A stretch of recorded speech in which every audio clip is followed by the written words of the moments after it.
C'est avec une grande émotion que les premiers visiteurs ont découvert le pont aqueduc du Pont d'El. Cette œuvre grandiose bâtie à l'époque romaine et qui se trouve dans le hameau du Pont d'El à Emaville est à nouveau ouverte au public du 26 au 28 juillet et du 7 au 10 août. Après de complexes enquêtes archéologiques, une restauration attentive des travaux de valorisation. Samedi 26 juillet, à l'occasion des célébrations du bimillénaire de la mort de l'empereur Octave Auguste, en présence des autorités régionales et du public, cette nouvelle phase de l'histoire de ce monument, témoignage unique du passé, a été inaugurée. Je crois qu'il peut apprécier avant tout le fait que cette infrastructure soit conservée depuis 2 millénaires. Je crois que c'est important de souligner comme nous avons l'intention justement d'intensifier ces visites pour faire connaître, car si on visite, on connaît, on aime. Et nous, on a justement comme devoir de faire connaître afin que le monde puisse reconnaître le bienfait d'avoir maintenu ces œuvres et de pouvoir maintenant les faire visiter et finalement de faire comprendre le bien fondé de ces œuvres et de quel était l'art des Romains pour aboutir à ces résultats comme aqueduc. Ce géant de pierre taillée mesurant 56 mètres de hauteur et plus de 50 mètres de longueur avait une double fonction.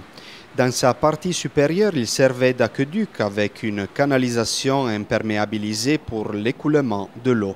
Dans sa partie inférieure, il faisait office de pont, abritant dans son ventre un passage couvert pour les hommes et les animaux.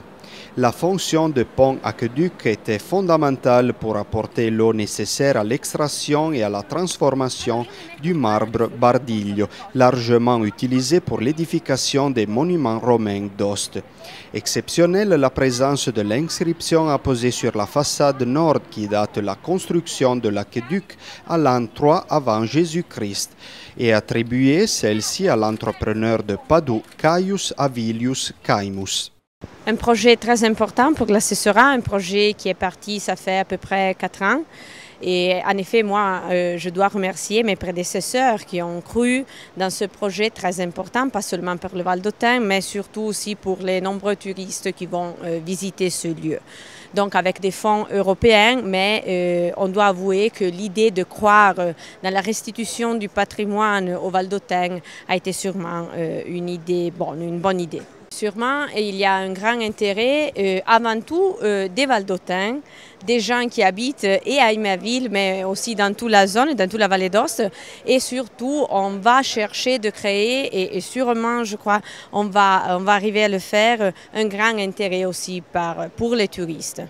Par rapport au passé, le projet de restauration a permis de renouveler et d'enrichir le parcours de visite. D'abord, les visiteurs prennent l'ancien chemin de l'eau, c'est-à-dire l'aqueduc, en admirant au passage les pittoresques gorges du torrent.